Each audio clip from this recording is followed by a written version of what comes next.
అందరికీ నమస్కారం అండి. వైశాఖ మాసంలో వచ్చే అమావాస్య రోజు శని జయంతి జరుపుకోవటం జరుగుతుంది. శని జయంతి రోజున శనిదేవుడికి ప్రత్యేకమైన పూజలు చేసినట్లయితే గ్రహదోషాలన్నీ తొలగిపోతాయని భక్తులు నమ్ముతుంటారు. శని జయంతి అంటే శని భగవానుడి జన్మదినోత్సవము. ఇది హిందువులు జరుపుకునే అతి ముఖ్యమైన పండగ. 2025 సంవత్సరము శని జయంతి మే 27వ తేదీన వచ్చింది. మే 26వ తేదీ రాత్రి 12 గంటల 11 నిమిషాలకు అమావాస్య తిథి వచ్చి, మే 27వ తేదీ రాత్రి 8 గంటల 31 నిమిషాలకు అమావాస్య తిథి పోతుంది. శని జయంతి రోజు ఇంట్లో కానీ శని దేవాలయంలో కానీ పూజ చేసుకోవచ్చు. శనిదేవుడి విగ్రహాన్ని స్నానం చేయించి శుభ్రమైన వస్త్రాలు, నగలు, ఆభరణాలతో అలంకరించాలి. నల్ల నువ్వులు, ఆవ నూనె దీపం వెలిగించాలి. ఓం శనీశ్వరాయ నమః అనే మంత్రాన్ని తప్పకుండా జపించాలి. శనిదేవుడికి నైవేద్యం సమర్పించి శని చాలీసా లేదా శని స్తోత్రాన్ని పఠించాలి. శని జయంతి రోజు తప్పనిసరిగా పేదవారికి దాన ధర్మాలు చేయాలి. అన్నదానము, వస్త్రదానము మొదలైనవన్నీ చేసినట్లయితే చాలా మంచిది. శనిదేవుడిని ఆరాధించటానికి, ఆయన యొక్క అనుగ్రహాన్ని పొందటానికి శని జయంతి చాలా ముఖ్యమైన రోజు. ఈ రోజు పూజలు, ఉపవాసాలు చేసినట్లయితే శనిగ్రహ దోషాలు తగ్గిపోతాయి. శని జయంతి ధర్మము, నీతి మార్గంలో నడవటానికి కల ప్రాముఖ్యతను మనకు తెలియజేస్తుంది.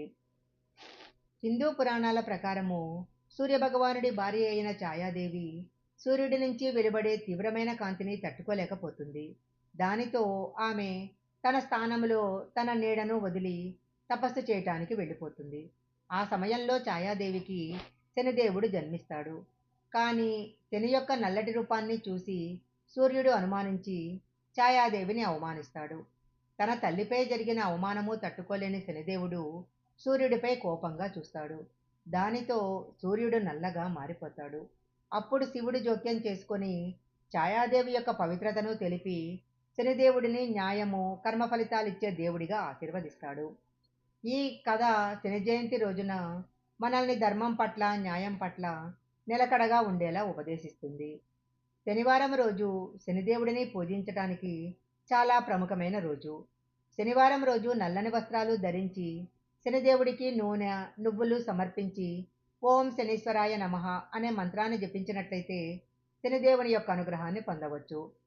శని జయంతి మాత్రమే కాకుండా ప్రతి శనివారము శనిదేవుడిని పూజించినట్లయితే జీవితంలో కష్టాలన్నీ తగ్గిపోతాయని, శనిదేవుడి యొక్క ప్రభావం తగ్గుతుందని భక్తులు నమ్ముతుంటారు. శని జయంతి రోజు ఉదయమే నిద్రలేచి స్నానం చేసి శుభ్రమైన బట్టలు ధరించాలి.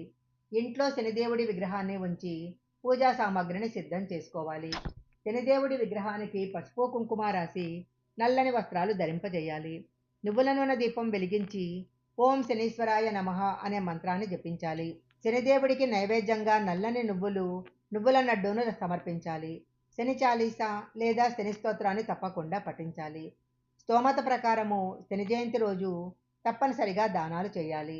అవసరమైన వారికి సహాయం చేయాలి. శని జయంతి రోజు ఈ వీడియోలో చెప్పిన విధంగా పూజలు చేసి ధర్మబద్ధమైన జీవితాన్ని గడిపినట్లయితే శనిదేవుని యొక్క అనుగ్రహాన్ని పొంది తద్వారా శనిగ్రహ దోషాలను తొలగించుకోవచ్చు. ఈ వీడియో కనుక మీకు నచ్చినట్లయితే లైక్ చేయండి, షేర్ చేయండి. ఇలాంటి మరిన్ని వీడియోల కోసం మా ఛానల్ సబ్స్క్రైబ్ చేసుకోండి. పక్కనే ఉన్న బెల్ ఐకాన్ యాక్టివేషన్ చేసుకుంటే మేము పెట్టే వీడియోలన్నీ కూడా మీకు ముందుగానే నోటిఫికేషన్గా వస్తాయి. మరొక మంచి వీడియోతో మళ్ళీ కలుసుకుందాం.